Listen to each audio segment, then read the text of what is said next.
Hello and welcome back to another reverse shell video. My name's Ed. In the previous videos, we looked at using multi-handler and Metasploit. We used the reverse shell with scheduled tasks, registry keys. In this video, I'm going to use SharpHound to collect all the information from in Active Directory, and then map a drive to my culling machine and copy the file across to my culling machine instead of doing it manually. So I tweaked the script a little bit. You can see that I'm downloading Netcat. I don't have it here in temp. So I've got temp on the right side. On the left hand side, you'll see the map drive appear.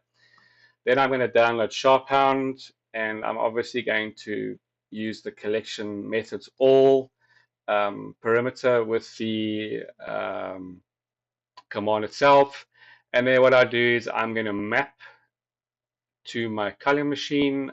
I'm going to sleep for 10 seconds. The reason being is if you run a copy straight after the mapping, it doesn't find the file.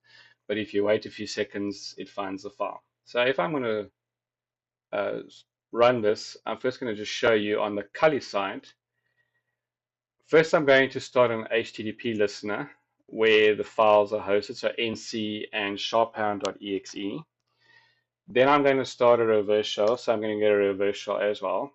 And what I'm going to do now is I'm going to start Impacket SMBServer.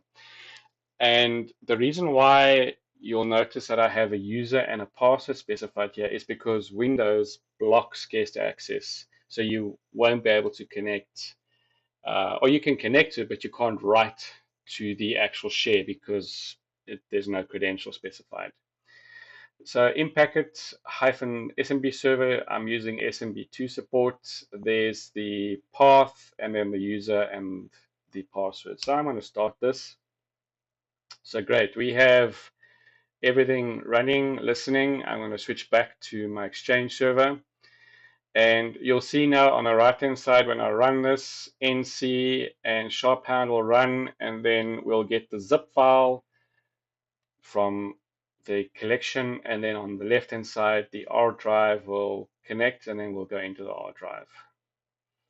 So if I run this, you'll notice that it downloads the file there, the drive just mapped.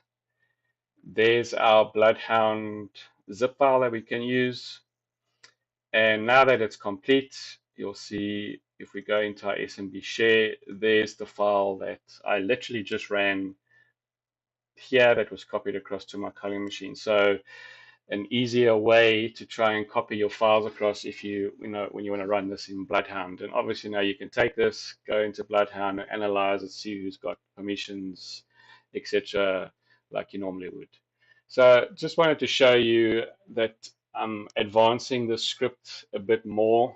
Obviously I want to try and automate the stuff as much as possible, especially when it comes to writing exams, because time is valuable. But if you like this, please like and subscribe to my YouTube channel, and I look forward to seeing you in the next video.